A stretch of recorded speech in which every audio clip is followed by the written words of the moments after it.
Hey guys, Thomas from Team Sakurasou here. Come at you guys with another Yu-Gi-Oh! Mark Watch for you guys today. And not only do we have some penny stonks for you guys, but we have some buyouts and Valiant Smashers. So if you guys enjoy these market watches, make sure to smash that like button. If we get 100 likes on this video, that'd be great. Subscribe if you're not already. If you are not part of our free Discord, which is in the description below, I don't know what you're doing. Not only do we discuss buyouts there, cards are going to the moon, but we have deck lists, memes, and a lot of other categories. So go check it out. And I'm in there as well as a few other YouTubers. It's free to join. So go check it out. Say hi.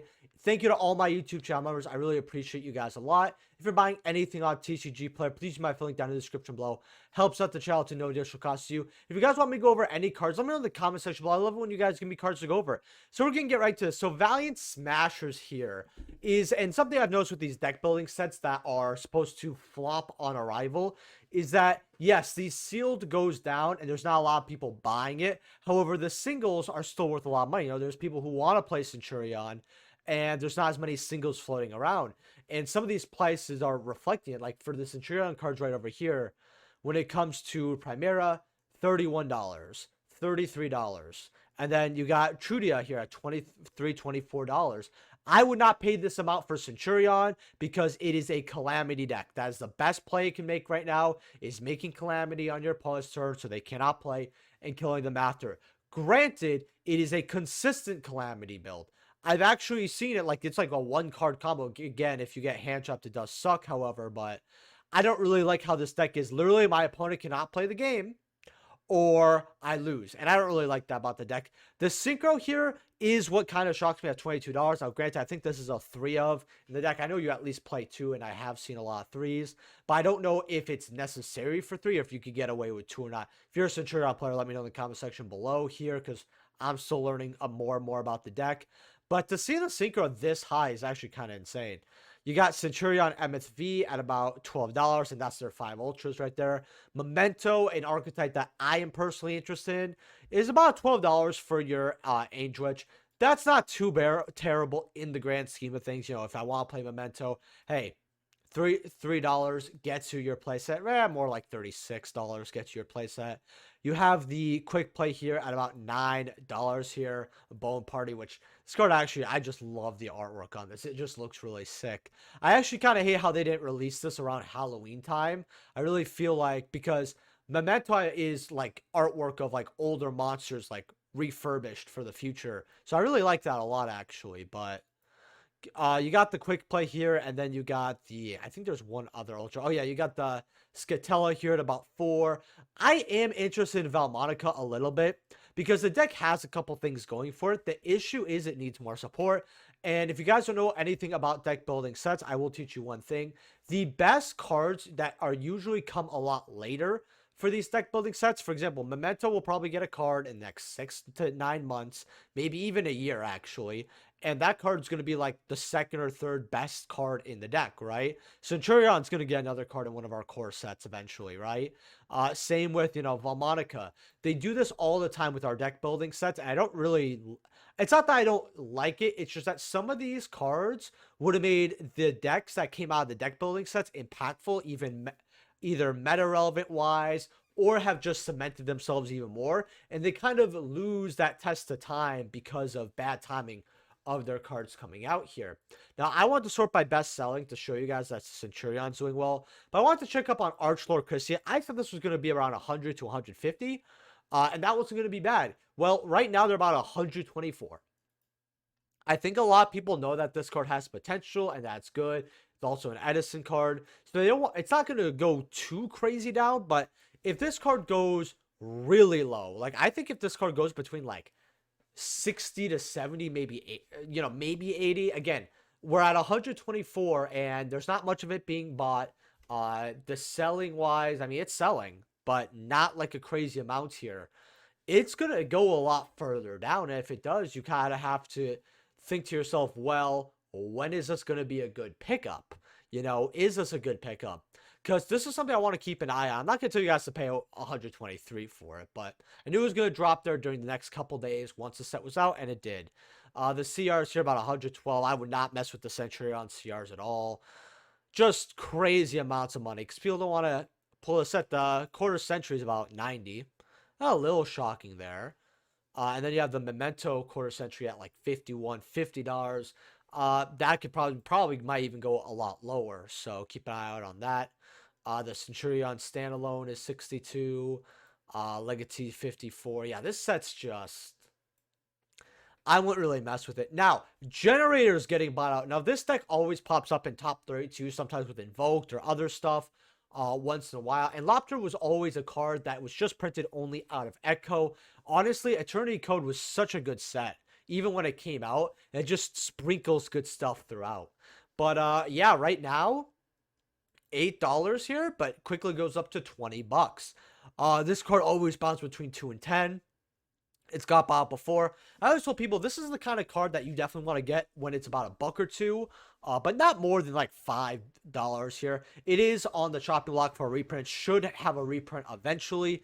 It does make me happy to see Generators do something in this game, because if you guys don't know, I think it's a really fun, cool deck. I actually, a team member of mine actually has this deck too, so who knows? Maybe you guys will get an updated deck profile of that soon.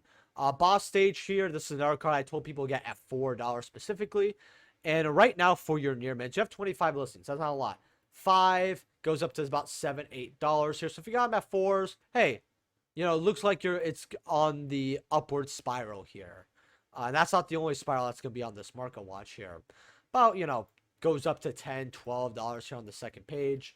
Definitely a card that if you don't have your copies, 5 and 6 is still not bad for this card at all. I don't even think 8s are that bad. I mean, it's a fun deck. It's high rarity. Mystic Fires is a very old set. I think it was a 2018 set. Maybe it was a 2019 set, but I'm pretty sure it was a 2018 set. It was pretty good. I mean, you had Generators, which was a fan favorite. You had Dragon Mage, which was absolutely a fan favorite. And then you had, I believe, you didn't have Math Mech, but you had a card that was used in Math Mech that searches the spell. It's cool. Mardell, Boss of Light. Now, I always talked about this card. That was good when it was 5, got the reprint. And I talked about when it was low because when it's normal or special, not only is it the searcher for Generators, but you can also add a plant as well, which is really good. Now, it's a level 9. If this was level 8, it would be a lot better for plants. Granted, if it was level 8, it'd be pretty bad for Generators because they're all level 9. So, of course, they should have made it a level 9. But, like, sometimes I forget this is a level 9. I'm like, dude, this is a level 8. This could be so good in certain decks, plant decks, because plants have a lot of level 8s that are good that you would play. But Secrets, 35 listings here. You got near mids for about $4 or $5 here. That's not too bad here. I mean, goes up to about $8 on this next page. Well, he has a second page. Normally, he's going to pay $45 for this, but 11 to maybe 17, 15, you know, they could.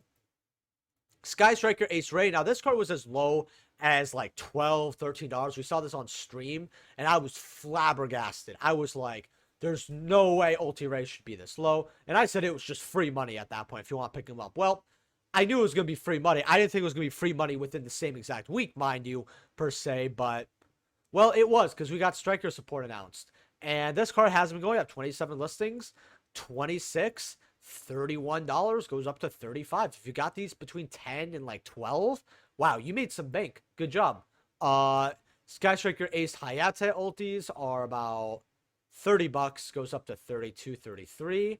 So, you know, not too bad for Hayate here. Now, Linkage, a card that I always told people get at about $1 and has been bought out periodically, is right now going up to about a $3 card. Now, they could reprint this card. Mavens is over a year old, and it is definitely sure possible. If this gets a secret, I think the Ultra is definitely going to go down.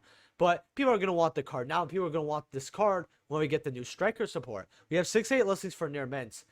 $3 is not that bad in the grand scheme of things here. Should you guys pick these up at 3s? Third page here has them at 4s. Might not be a bad idea. If you get them for lower than 3s, absolutely. But cards that, like, kind of like Rescue Ace Hydrant here. Rescue Ace Hydrant got bought out like 6, 7 different times. And some of you might even tell me in the comments, actually, no, it was more like not 8 to 9, and I'd probably believe you. And I think Linkage is going to be one of those cards that is a buy low, sell high card. You know, it's going to go up and down for sure. A penny stunk I want to talk about in Magnificent Mavens was actually Mizuki here. Mizuki, about 75 cents here, you know.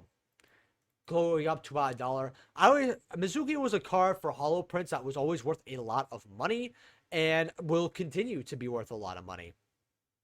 You know, we have the secrets we're going to check out here. However, these ultra rares can easily go up to about $3, I think, because if you're playing zombies, if you're playing like an older format, whatever, you're going to be wanting to play Mizuki. You want to dump in graveyard, and zombies dump all the time. This is just a banishes card, special summon a zombie, right? And it could be a higher level zombie. You know, there's not going to be a zombie deck that can't really utilize Mizuki. And this is not only one of the most recent cheap printings, but it's actually a holo version as well. Being an ultra rare that is from Mavens and not Duelist Saga is really good. I remember the Duelist Saga started out around this price, and they went up to like $7-8, maybe even higher at that point. And those were dollars that dollar cards that nobody even wanted. This looks, and this is me personally, I do not like Duel Saga Ultras. They just, I don't hate them, but they just don't look good like normal Ultras do. Even though I'm not a big fan of Ultras anyway. But yeah, nice little dollar over there. I want to check out the secrets though. See where these were going.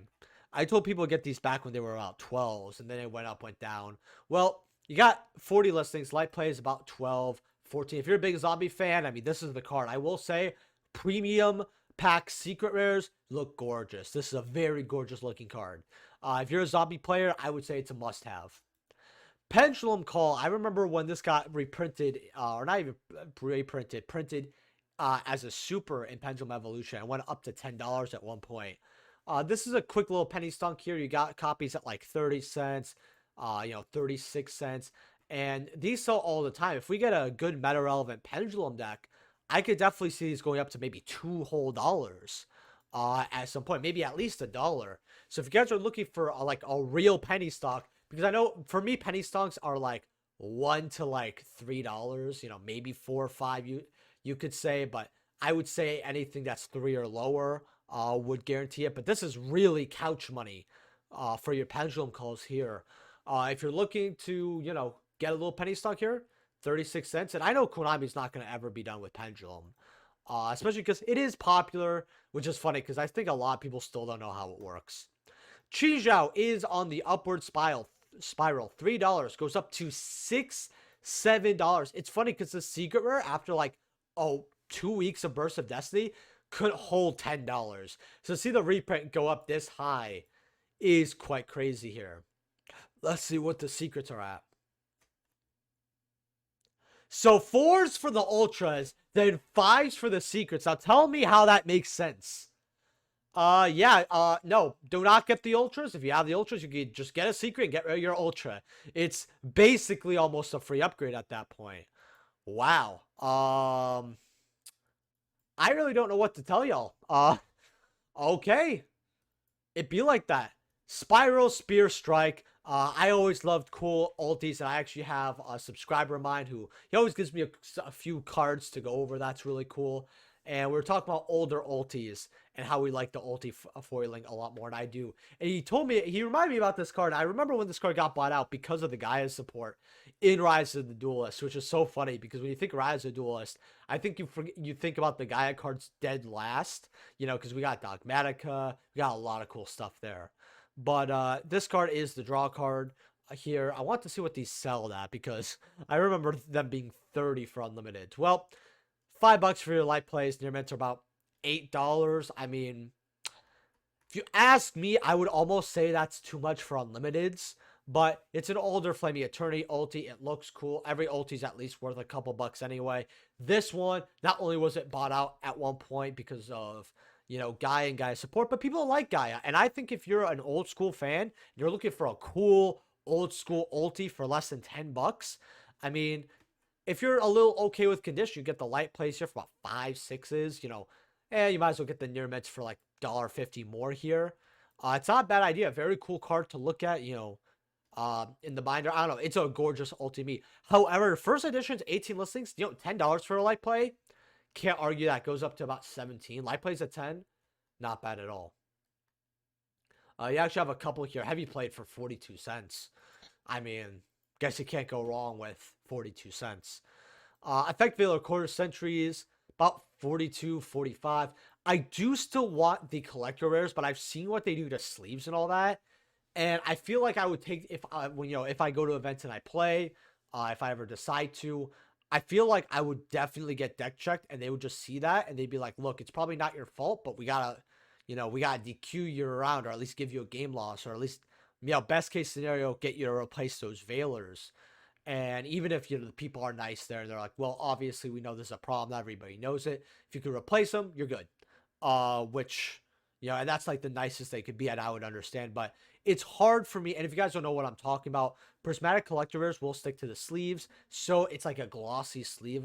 And I don't know if you could tell if it's face down or not fully, having done full research into that. But there's more info about it in my Discord, actually. And I was going to do its own separate video about that eventually. But I probably will actually sell on the quarter centuries just because of that. I mean, I guess we thought product quality was all right, at least for the collector rares, and I guess not. I mean, I don't know why they have blue sparkles anyway. They could have just made a normal collector rare. But nope, Konami wanted to be cute. They wanted to add shit, and here we are. Oh, man, whatever. Quarter century is 45.